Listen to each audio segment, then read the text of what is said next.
श्रीमते रामानुजाय नमः। ओम श्री श्री नमः। ओम श्री सद्गुरुदेवाय नमः। सभी भक्तों को नारायण हरि। भक्तों, आज उत्पन्ना एकादशी है। मैं आपको उत्पन्ना एकादशी की कथा सुनाने जा रही हूँ। आप अपनी श्रद्धा अनुसार व्रत करें। कथा का सार। प्राचीन काल में मुर नामक एक अत्यंत बलशाली और भयानक असुर था। उसने अपने बल से स्वर्ग पर आक्रमण किया और इंद्र सहित सभी देवताओं को पराजित करके स्वर्ग से निकाल दिया। सभी देवता अपनी जान बचाने के लिए इधर उधर भटकने लगे। देवताओं का विष्णु जी के पास जाना। देवतागण अपनी हार और असुर के अत्याचारों से दुखी होकर मदद के लिए भगवान विष्णु के पास क्षीर सागर पहुँचे। उन्होंने भगवान को अपनी विपदा सुनाई और असुर मुर के वध की प्रार्थना की। भगवान विष्णु ने देवताओं की प्रार्थना सुनी और उन्हें आश्वासन दिया। उन्होंने तुरंत असुर मुर को युद्ध के लिए ललकारा। युद्ध और गुफा में विश्राम। भगवान विष्णु और असुर मुर के बीच भयंकर युद्ध हुआ। यह युद्ध लगातार हजारों वर्षों तक चलता रहा, लेकिन मुर असुर का अंत नहीं हो सका।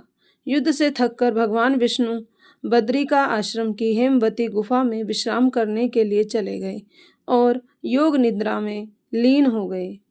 एकादशी देवी का जन्म। असुर मुर भगवान विष्णु का पीछा करते हुए गुफा में पहुंचा। उसने भगवान को योग निद्रा में देखकर उन्हें मारने का निश्चय किया।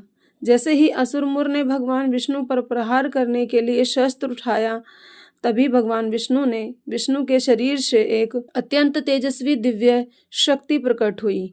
इस शक्ति ने तुरंत असुर मुर को ललकारा और दोनों में भयंकर युद्ध हुआ।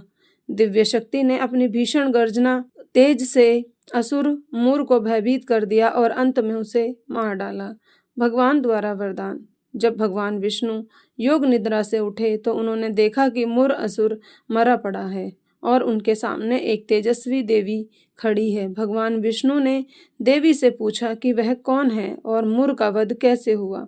देवी ने उत्तर दिया कि वह भगवान के ही शरीर से उत्पन्न हुई है और उन्होंने ही मुर का वध किया है।